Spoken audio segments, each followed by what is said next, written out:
ہم کریں گے ہر مظلوم کی حمایت۔ السلام علیکم، میں ہوں حرین فاطمہ اور آپ دیکھ رہے ہیں حمایتی نیوز HD چینل۔ نظر ڈالتے ہیں آج کی اہم خبروں پر۔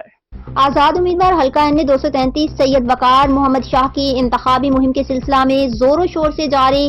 کراچی رپورٹ محمد عبید اللہ میرانی۔ آزاد امیدوار حلقہ N 233 سید وقار محمد شاہ اپنے میڈیا کوآرڈینیٹر ذیشان پاکستانی کے ساتھ انتخابی مہم کے سلسلہ میں کھڈی سٹاپ زمان ٹاؤن کے ایریا میں کارنر میٹنگ سے خطاب کرتے ہوئے کہا، حلقہ N 233 کی عوام 8 فروری کو انتخابی نشان ابابیل پر مہر لگا کر حلقہ کی تعمیر و ترقی اور خوشحالی کے نئے دور کی بنیاد رکھیں گے۔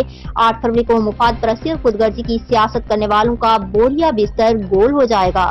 سید وقار شاہ نے مزید کہا کہ متعدد سماجی تنظیموں کے رہنماؤں میں ذوالقرنین شاہ، امجد جدون، امین جدون، ذیشان احمد، آصف چودھری، ارمان سمیت علاقہ معززین کی جانب سے حلقہ N 233 میں سید وقار محمد شاہ کی مکمل حمایت کا اعلان کیا گیا۔ انہوں نے کہا کہ جب سے سیاست کے میدان میں قدم رکھا ہے، سیاست عوامی خدمت اور اپنے حلقے کی تعمیر و ترقی کے لیے کی ہے۔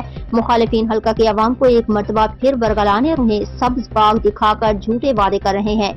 سید وقار محمد شاہ مزید گفتگو کرتے ہوئے کہا کہ حلقہ N 233 کے باشعور عوام سیاسی طور پر بیدار ہو چکے ہیں اور اب حلقے کی عوام مخالفین کے جھوٹے نعروں اور خالی وعدوں پر یقین نہیں رکھتے۔ انہوں نے مزید کہا کہ انشاءاللہ حلقے کی عوام کے تعاون سے 8 فروری کو کامیاب ہو کر حلقہ کے مسائل اور مشکلات کو دور کرنے میں اپنا بھرپور جدوجہد کریں گے۔